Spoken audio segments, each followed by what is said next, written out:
राम राम जी। आप सबका स्वागत है हमारी छोटी सी दुनिया में। बच्चे खेल कर आ गए थे तो बोले मम्मी मैगी खाऊंगी। तो मैंने कही छोक बनानी है सिंपल। तो बोले सिंपल, मैं सिंपल बनानी तो खुद बना लो। तो फिर मेरे बेटे ने मैगी बना ली थी अपने खातर। इतनी देर में पति देव भी आ गए थे, मार्केट जा रहे थे तो घर का सामान ले आए थे, प्याज टमाटर, सब्जी वगैरह भी ख़त्म हो रही थी तो वे भी ले आए थे। तो मैंने साथ के साथ फ्रिज में रख दी थी।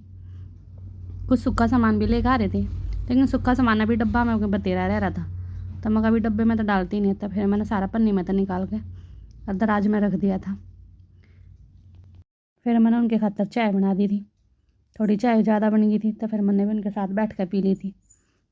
सुबह सुबह मैंने अपने खातर सौंफ जीरा अजवाइन का पानी उबाल लिया था और बैठ कर पानी पी लिया था। फिर चाय चढ़ा दी थी। चाय भी बनकर हो गई थी तैयार। फिर मैंने चाय छान ली थी। हम सारा ने बैठ कर चाय पी और खाने की पूछी मैंने, मगर क्या बनाना खाने में। तो बच्चा ने कहा कि आज शाम में आलू गोभी बना ले। तो फिर मैंने आलू गोभी काट ली थी, साथ के साथ मैंने प्याज टमाटर भी काट लिए थे। प्याज टमाटर और बेसिक मसाले डाल कर मैंने सब्ज़ी अच्छे से भून ली थी और इसमें पानी डाल कर 2 सीटी मरवा दी थी। सब्ज़ी भी बनकर हो गई थी तैयार। तो मैंने साथ के साथ बच्चा के टिफ़िन में डाल दी थी और बची हुई सारी सब्ज़ी मैंने कटोरे में रिता कर धर दी थी। उन बेच के रोटी बना ली थी और बच्चा का लंच बॉक्स तैयार करके और उनकी पानी की बोतल देकर बच्चे तो चले गए थे स्कूल में। फिर लगी मैं अपने साफ़ सफाई के काम में। पहला आते मैंने खाट के बिस्तर हटा दिए थे, दरी कंबल वगैरह।